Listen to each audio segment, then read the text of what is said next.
सत्ता पलटना भी जानते हैं और इस बार महिलाएं 2023 में ऐसी सत्ता पलटेंगी कि भूपेश सरकार समझ जाएंगे कि महिलाओं का अपमान, महिलाओं को सड़क में बैठाना, लोकतंत्र की धज्जियां उड़ाने का मतलब क्या होता है। क्योंकि इस बार महिलाएं रणभूमि में उतरी हैं, पुरुष नहीं उतरा है। यहाँ से शुरुआत करें तब तो उत्तर प्रदेश की जनता का दिल जीतेंगी कि ये सब जुमला ही है। 70 साल से देश जुमले में चल रहा है। देश नहीं चल रहा है, देश नहीं चल रहा है, यहाँ मजाक चल रहा है, मजाक चल रहा है। किसी को कुछ भी कह दो, किसी भी बात पे हाईलाइट हो जाओ। आ जाए प्रियंका गांधी, मैं स्वागत करती हूँ, मैं एयरपोर्ट उनको लेने आऊँगी। अगर पैसा नहीं है तो बताएं, मैं उनके लिए बिजनेस क्लास की एक एयर टिकट बुक करती हूँ। आए लखनऊ से रायपुर की राजधानी में, यहाँ पहुँचे रायपुर छत्तीसगढ़ राजधानी में, मैं एयरपोर्ट उनका स्वागत करूँगी। और यहाँ पर महिलाओं को 40% आरक्षण दे के जाएँ, जिस तरह से वहाँ बकवास कर रही हैं। और आप मीडिया वाले हैं सर, उनसे भी जाकर ये सीधा सवाल करिए, क्या सिर्फ उत्तर प्रदेश में महिलाएं हैं कि अन्य राज्यों में भी महिलाएं हैं? क्योंकि उन्होंने 40% की बात की है। और भूपेश बघेल यहाँ का पैसा लगा रहा है वहाँ उत्तर प्रदेश चुनाव में। आए दिन यूपी चुनाव में दौरे में रहता है। मुख्यमंत्री हमने छत्तीसगढ़ के लिए चुना था, छत्तीसगढ़ का काम करने के लिए। कभी उत्तर प्रदेश जा रहा है, कभी आपने आसाम में देखा जब कोरोना आया था तो नाच गा रहा था, वहाँ से 4 और मरीजों को उठा लाया था छत्तीसगढ़ की स्थिति तबाह करने के लिए। कभी बंगाल चला जाता है, अभी यूपी चला गया है, फिर कुछ दिन में पंजाब चला जाएगा, पंजाब में भी चुनाव है, गोवा चला जाएगा, उत्तराखंड चला जाएगा। तो हमारे पैसों को क्यों बर्बाद कर रहा है भाई, टैक्स के पैसों को? छत्तीसगढ़ का मुखिया चुने थे हम, भारत का प्रधानमंत्री थोड़ी चुन लिए थे उसको कि भारत के हर जगह जगह में कोने कोने पे रैलियां करेगा हमारे टैक्स के पैसों से। देना इनको नौकरियां, क्यों नहीं दे रहा है इनको नियुक्ति? किस बात से डर रहा है? जब रोया था, जब इमोशनल कार्ड खेला था, तब उसको सोच लेना था कि मैं बहरूपिया हूँ, कह देता कि दुनिया पे सब पर भरोसा करना, लेकिन मैं कांग्रेसी हूँ, मेरे पर भरोसा नहीं करना। तो नहीं देती है वोट। ये खुद भी वोट की, अपने लोगों को भी जागरूक की कि भैया वोट करो, मेरा रोजगार मिलेगा। विचारधाराएं बदली, अपने अधिकार के लिए कुछ नहीं हुआ। तो मैं यही आह्वान लास्ट में कहूंगी, भूपेश बघेल, अगर आप अपने आप को जनप्रतिनिधि, वैसे आप अपने आप को राजनेता कहते हैं, राजनेता नाम का कोई वर्ड नहीं है लोकतंत्र में, राजनीति में जनप्रतिनिधि होता है। और अब तुम हमारे जनप्रतिनिधि होने के नाते इन महिलाओं को रोजगार दो, वरना सत्ता छोड़ दो। और नहीं छोड़ोगे तो 23 में हम वापस ले लेंगे। मेरा नाम प्रियंका मिश्रा है, मैं एक सामाजिक कार्यकर्ता हूँ। देखिए, हमारी सबसे एक ही मांग है, बहुत सारी मांगे नहीं है। हम चाह रहे हैं कि जो लंबित मामला है, पंचायत में जो शिक्षक थे जिनकी मृत्यु के बाद उनकी पत्नियों का अधिकार था अनुकंपा नियुक्ति, उसी मांग को लेकर आज हम बैठे हुए हैं और हम अनुकंपा नियुक्ति चाहते हैं। और जब 58 दिन का यहाँ पर आंदोलन महिलाओं ने किया था तो भूपेश सरकार को लगा कि आंदोलन को ख़त्म करने के लिए एक झूठी कमेटी बना देते हैं ताकि आंदोलन ख़त्म हो जाए। और उन्होंने आश्वासन दिया कि 1 महीने में आपको नियुक्ति पत्र दे दिया जाएगा। तो ये महिलाएं 58 दिन भरी बरसात में यहाँ पर थी, कीड़े मकोड़ों के साथ, जैसे कि आज अभी ये बैठी हुई हैं। तब यहाँ पे इनको लगा कि चलो 1 महीने की बात कहे हैं, राज्य के मुख्यमंत्री हैं तो गलत बात नहीं कहेंगे, मुखिया का हर आदमी विश्वास मानता है, ये विश्वास करके यहाँ से अपने अपने घरों को चली गई। लेकिन आज 3 महीने बीत चुके हैं और उन्होंने जब इस पर कोई कार्यवाही नहीं हुई, नियुक्ति नहीं हुई, न किसी तरह के आदेश आए, तो ये 6 दिसंबर से वापस से महिलाएं यहाँ पर खुले आसमान में कड़कड़ाती ठंड के बीच में अपने अधिकार के लिए लड़ रही हैं। और आज 20वां दिन है, आज तक कोई प्रशासनिक तंत्र, कोई प्रशासनिक अमला यहाँ पर इनकी सुध लेने नहीं आया है। रणनीति अब यही है कि देखते हैं कि पहले मुख्यमंत्री हैं, पहले हम देख लेते हैं कि वो 1-2 दिन में क्या करते हैं और उसके बाद हम अपनी बेहतर रणनीति बनाएंगे और आपको हम बताएंगे भी कि आप उनको मुखिया को बता दीजिएगा कि हम कमज़ोर नहीं हैं। आज उन्होंने बहन बेटियों को सड़क पे बिठा दिया है, कौन सी नाजायज मांग कर रही हैं? रोजी रोटी की तो बात है। उन्होंने खुद कहा था कि हम अनुकंपा नियुक्ति देंगे, टीएस बाबा घर घर गए थे, कहे थे कि हमारी सरकार बना दो, हम आप सबको रोजगार देंगे, नियुक्ति देंगे। तो इन्होंने बना दिया सरकार।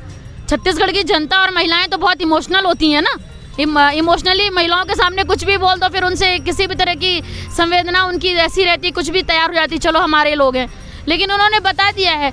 और अगर मेरी आवाज़ आप भूपेश सरकार तक पहुंचाए तो उनको बता दीजिएगा कि लोकतंत्र जो चिल्लाते हैं मंचों पे खड़े होके, तो लोकतंत्र का मतलब होता है, लोकतंत्र में जनता ही सरकार है, जनता ही सरकार है। और सरकार सड़कों पे बैठी है, भिखारी को हमने गद्दी दे दी है और वो नरवा गुरवा बारी गोबर चरवाहा की बात करता है, शिक्षकों की बात नहीं करता। हर जगह बोलते हैं हमने स्कूल बना रहे, स्कूल बनाने से सर शिक्षा व्यवस्था सुधरेगी कि स्कूल में जब शिक्षक बैठेंगे तब शिक्षा व्यवस्था सुधरेगी? तो उस मूर्ख इंसान को बता दीजिए, उस भिखारी को, कि जिसको हमने सत्ता दे दी है, सत्ता पलटना भी जानते हैं। और इस बार महिलाएं 2023 में ऐसी सत्ता पलटेंगी कि भूपेश सरकार समझ जाएंगे कि महिलाओं का अपमान, महिलाओं को सड़क में बैठाना, लोकतंत्र की धज्जियां उड़ाने का मतलब क्या होता है। क्योंकि इस बार महिलाएं रणभूमि में उतरी हैं, पुरुष नहीं उतरा है। बस मैं इतना ही कहना चाहती हूँ कि तत्काल अनुकंपा नियुक्ति दें और ये जो महिलाएं अपने घर परिवार से आ गई हैं, आपको एक चीज़ बता दें, भूपेश को बता दीजिएगा कि ये महिलाओं के जो छोटे छोटे बच्चे हैं ये अड़ोसी पड़ोसी पाल रहे हैं। कुछ महिलाओं को तो वो सहयोग भी नहीं मिला, तो अपने छोटे छोटे बच्चों को लेकर यहाँ पे अनुकंपा नियुक्ति की लड़ाई लड़ रही हैं। तो उनको कहिए कि वो तत्काल इनको अनुकंपा नियुक्ति दे और आदेश नहीं चाहिए सर, समझिएगा बात को, 2 पॉइंट है, आदेश नहीं चाहिए हमें नियुक्ति चाहिए। जब तक इनके हाथ में नियुक्ति पत्र नहीं मिलेगा ये आंदोलन खत्म नहीं होगा। अगर ये आंदोलन सीएम हाउस के बाहर भी करना पड़ा तो हम उसके लिए तैयार खड़े हैं। अगर ज़बरदस्ती करनी पड़ी तो भी हम तैयार खड़े हैं, क्योंकि भिखारी आया था हम महिलाओं से वोट मांगने और आज वो नेता बन गया, आज वो हीरो बन के घूम रहा है और हमको सड़कों पे बैठा दिया। बार बार कहा जाता है औरत का सम्मान, सृष्टि की रचना करती है महिला, समाज को जन्म देती है महिला, और आज महिला को सड़क में खड़ा कर दिया। भूपेश बघेल करेगा अपने बीवी बच्चों को सड़क पे? शिक्षा मंत्री करेगा क्या अपने बीवी बच्चों को सड़क पे? इस तरह से आंदोलन खुले आसमान के नीचे आप देखिए, इसका भी विजुअल बनाइए। इनके पास इतना भी नहीं है कि वो अपनी जायज़ तरीके से मांग लें।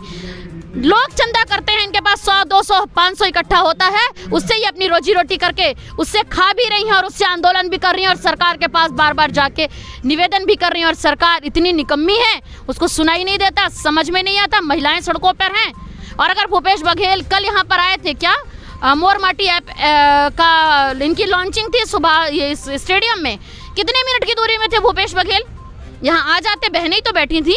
ये वही बहनें हैं जिनके पास जा के ऐसे आंसू पोंछ के इमोशनल कार्ड खेल रहे थे, तो बगल में आए थे, 30 सेकंड का रास्ता था, आ जाते, मिल लेते, बहनों से पूछ लेते क्यों बैठे हो तुम। इतनी समझदारी नहीं थी। और वो जिस तरह से मोर माटी ऐप का यहाँ पर प्रचार प्रसार कर रहे हैं, ऐप लॉन्च कर रहे हैं, याद रखिए ये मोर माटी ऐप तो है जो है, लेकिन भूपेश बघेल को मोर माटी में ही दबा देंगी।